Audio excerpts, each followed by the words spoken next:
Students, we have done in practice set 1.4 till question number 3. Today we will start question number 4. Let's read what is given here.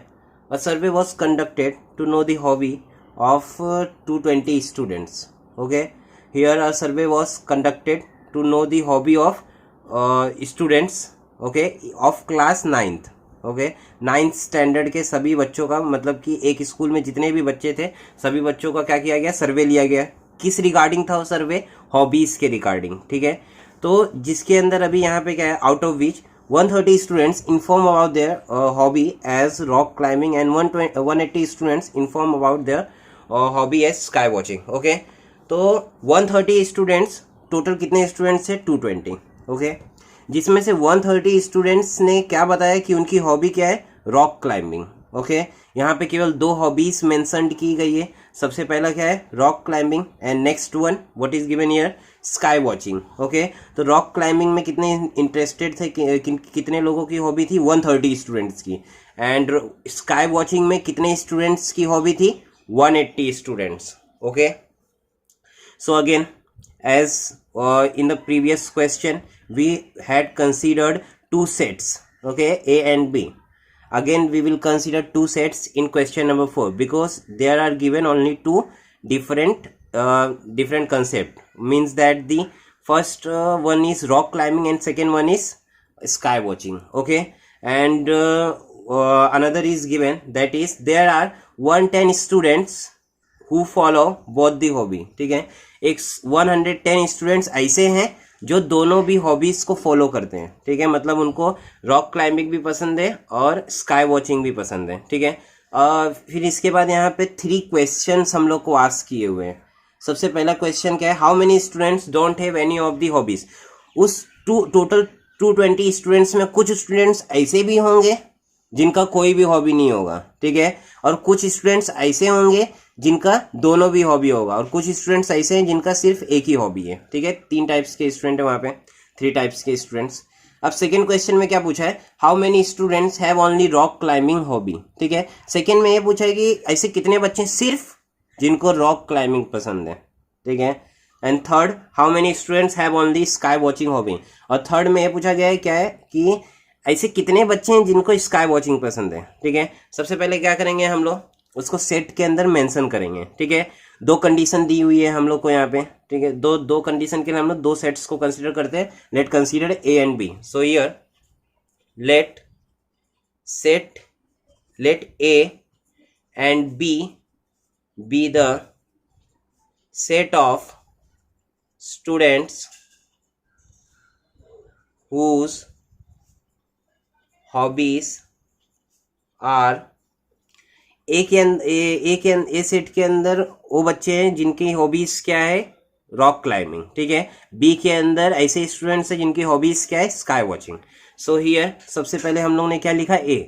तो सबसे पहले हम लोग यहाँ पे क्या लिखेंगे? Rock climbing. ओके, क्योंकि ए डिनोट करेगा रॉक क्लाइंबिंग को.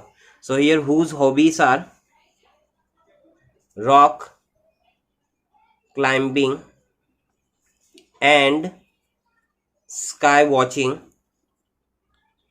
रेस्पेक्टिवली. ओके, हम लोग ने 2 स्टेटमेंट्स को एक स्टेटमेंट्स में कंबाइन कर दिया. अदरवाइज हम लोग को क्या करना पड़ता है यहाँ पे? Let A be the set of students whose hobbies are rock climbing, और फिर नेक्स्ट स्टेटमेंट क्या बन जाता है? Let B be the set of students whose hobbies are sky watching. So here अभी हम लोग क्वेश्चन सॉल्व करने लगते हैं, क्योंकि हम लोग ने सेट्स के अंदर उसको क्या कर दिया? इंट्रोड्यूस कर दिया. अब क्वेश्चन पे चलते क्या आस्क है यहाँ पे. वो यहाँ पे फर्स्ट वाले को हम लोग बाद में सॉल्व करेंगे. सबसे पहले सेकंड को देखते हैं. How many students have only rock climbing hobbies.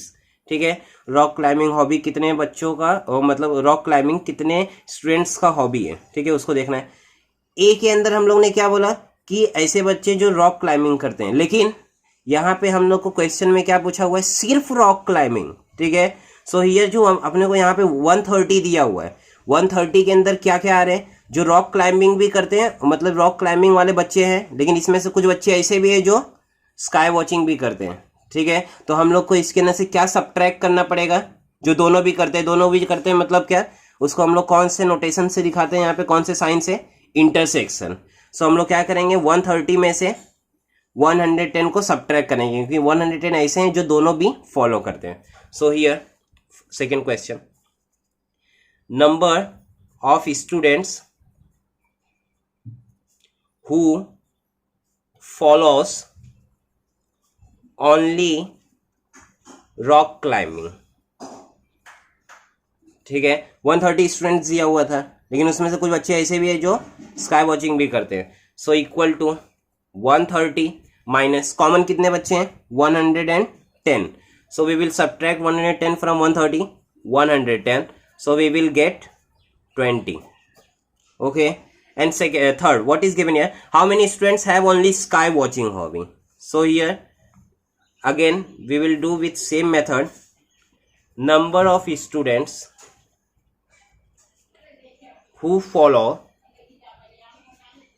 only sky watching.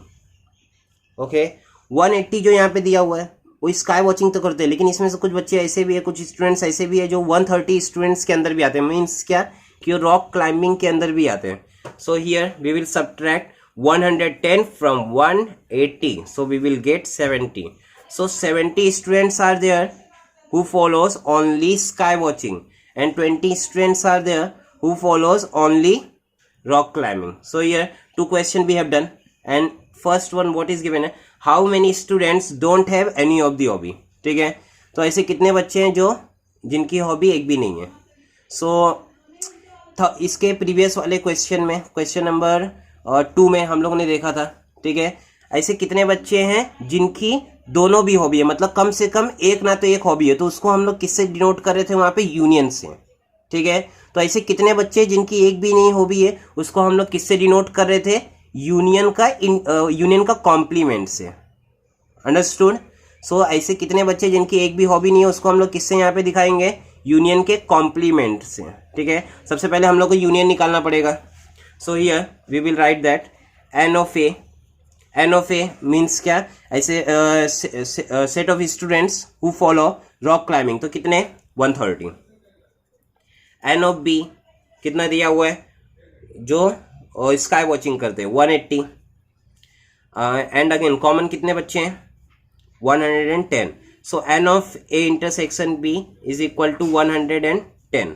So we will find n of A union B by the formula n of A union B is equal to n of A plus n of B minus n of A intersection B. So we will put the values of given the value.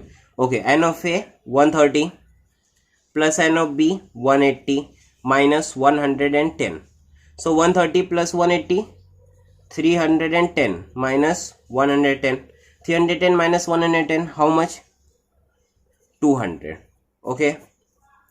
So 200 students ऐसे हैं जो कुछ ना तो कुछ hobby follow करते हैं. ठीक है, या तो रॉक क्लाइंबिंग को फॉलो करते हैं या तो स्काई वॉचिंग को. ठीक है, तो कितने बच्चे टोटल कितने स्टूडेंट्स थे 220, जिसमें से 200 फॉलो करते हैं, तो कितने फॉलो नहीं करते, क्या करेंगे सब्ट्रैक्ट करेंगे. So number of students who do not follow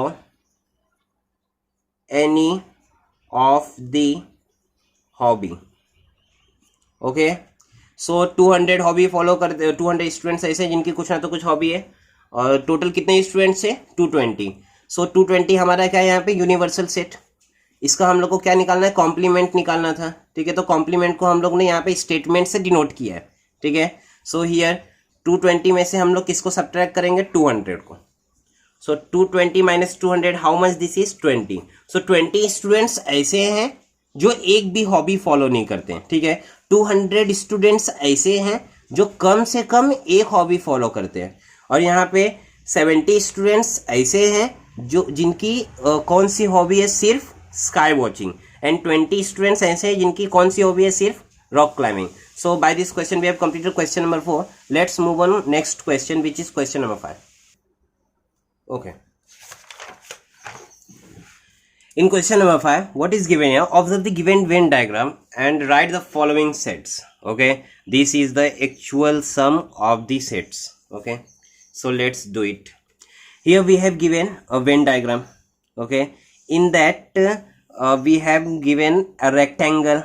In rectangle we have given two circles, and clearly it is visible that these two circles are intersecting each other. Okay, and the rectangle is denoted by U, means that this is the universal set. Okay, rectangle here, universal set, and the sets which are represented by the circle, these are the subsets. Okay, here A and B are the subsets. On this Venn diagram we have asked several questions here. First one, we have to find the A.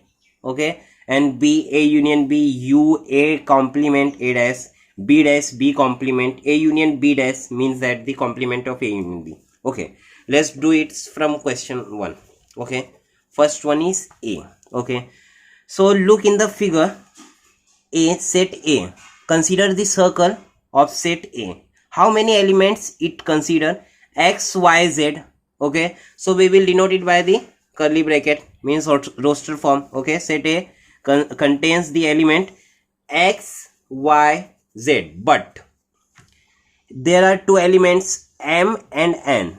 Okay, these two elements are common between set A and set B. So we will write also these elements M and N. We will write M and N in set A and set B also. Okay, so second question, what is given here? Set B. Okay, so B contains first P, Q, R. Okay, P, Q, R, and again common elements, which are though? M and N. So we will write those elements, common elements. And third one, what is given here? A union B. A union B, we define the what is the meaning of union. Union means combination. Okay, we will combine the set. Okay, and we know that the repetition of any of the element is not allowed in the set. So we can do by this from these sets here, which we derived here, or we can find from the Venn diagram. Okay, both are easy method.